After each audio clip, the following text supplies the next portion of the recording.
En fait, j'accorde autant d'importance pour n'importe quelle des œuvres que je peux faire. J'essaye de mettre le meilleur de moi-même et j'y mets tout mon cœur.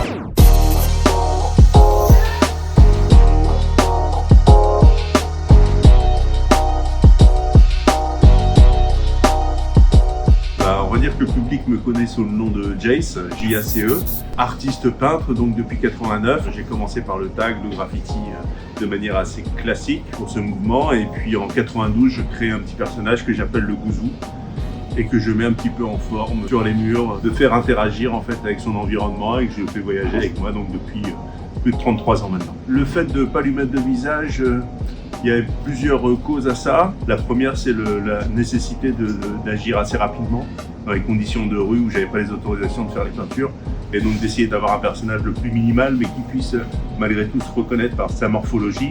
Il y a forcément une influence aussi de Kesari d'une certaine façon, on ne va pas se cacher, mais malgré tout c'était quelque chose aussi qui me plaisait parce que je me suis rendu compte que les gens pouvaient s'identifier en fait et se reconnaître à travers ce petit personnage et que c'était un peu le miroir d'eux-mêmes. Le nom Gouzou en fait il vient d'un délire entre potes au lycée. Un des gars de la bande en fait appelait les gens les Gouzous et c'était un peu de temps après le début de mon personnage et donc pour faire référence à cette période un peu fun du lycée, j'ai repris ce nom qui est tout en douceur, qui est très cartoon et qui convenait très bien au personnage. Mes influences elles sont très, très variées. Il y a avant tout, je pense, toute la culture dessin animé des années 80, les bandes dessinées évidemment, et puis effectivement, fin des années 80, le bouquin Subway qui parle des graffitis sur métro et qui a été vraiment un gros déclencheur, un gros déclic pour moi. Il y a eu aussi un échange intéressant avec un auteur de BD, un gars que j'aime beaucoup, qui s'appelle Riff, et je me souviens une fois en lui montrant mon travail, il me dit mais à part marquer Splatch, Flutz et Fritz, qu'est-ce que tu as raconté derrière tout ça, tu vois? Et ça m'avait marqué, je m'étais dit mais oui, évidemment, il a raison. J'ai un média, tu vois, qui est le mur et la bombe qui est un outil qui est assez magique. Et puis c'est là où justement je me suis remis un petit peu en question par rapport à mon travail et au dialogue avec le public et à me dire que voilà, il fallait chercher quelque chose d'un peu plus profond que juste marquer son nom, d'avoir une interaction un peu plus intéressante avec le public. Et ce personnage-là était vraiment bien adapté pour pouvoir communiquer des choses et raconter des histoires. On a un pouvoir, nous artistes de rue, de pouvoir exprimer ce qu'on veut librement, et donc il faut s'en servir à bon escient et puis essayer de raconter des trucs après intelligents ou pas, militants ou pas, mais il faut raconter des trucs quoi. Donc après c'est sûr qu'il y en a qui ont plus de valeur que d'autres de par les endroits où elles sont faites. Là je pense en premier lieu à Tchernobyl, où je suis intervenu en 2019. Il y a eu aussi New York en 99 qui est un petit peu la Mecque. Je suis allé là-bas parce que voilà, si je suis venu au graffiti, c'est aussi à travers le graffiti new-yorkais. Madagascar pour un projet que j'avais fait sur les voiles aussi, et ce contact humain que j'ai pu avoir avec les habitants là-bas sur place. Et puis la Réunion qui est quand même mon île où je pratique le plus.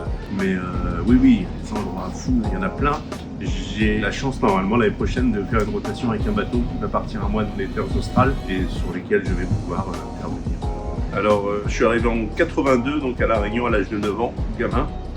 Et j'ai commencé en 89, donc à l'âge de 16 ans. À l'époque, il n'y avait pratiquement pas du tout de graffiti. Et c'est vraiment à 17 ans, quand je suis monté à la capitale à Saint-Denis, où là je me suis rendu compte qu'il y avait quelques autres taggers aussi qui étaient déjà en place. Mais vraiment qu'une poignée. Le fait de ramener du street art en campagne, pour moi, c'était pas une grosse nouveauté, puisque j'ai commencé dans un petit village de peut-être 5-6 000 habitants à l'époque, dans le sud. Et donc c'est vrai qu'il y avait déjà ce contraste entre le côté très moderne et très urbain du graffiti, dans un contexte qui n'était pas du tout adapté. Mais bon, moi, c'était ma réalité, c'était mon quotidien. Et donc, du coup, j'ai fait ce mix-là un petit peu avant l'heure. Et d'ailleurs, dans les années 90, quand je montrais les photos des endroits où j'intervenais à La Réunion, il y avait un petit côté un peu exotique et original par rapport à tout ce qui se faisait en France. Et c'est ce qui me démarquait aussi un petit peu des autres artistes du graffiti. Je fais intervenir par exemple un modeleur quand je fais des sculptures.